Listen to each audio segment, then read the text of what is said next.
રાખવી હોય તો પણ તૈયાર, પણ બંધારણ ના તૂટે મારા બાપ. આ તો 3 જિલ્લાના ઠાકોરે બંધારણ કરેલું અને મહા મહેનતે બંધારણ બન્યું. તમને કહું, આ ઠાકોરો 2 મહિનાની કસરત હતી.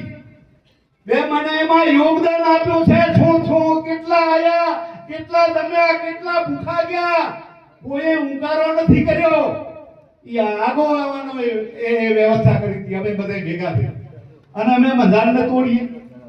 મહેરબાની કરીને તમારે 2 હાથ જોડીને વિનંતી કરું, કાં તો તમે એમ કહી દો અત્યારે કે તમે બેઠાઈ કરો અથવા તાલુકાની સમિતિને, હાલમાં તો તાલુકાની સમિતિ કરે, પણ એનો નિર્ણય હોવો જોઈએ ભલા માણા.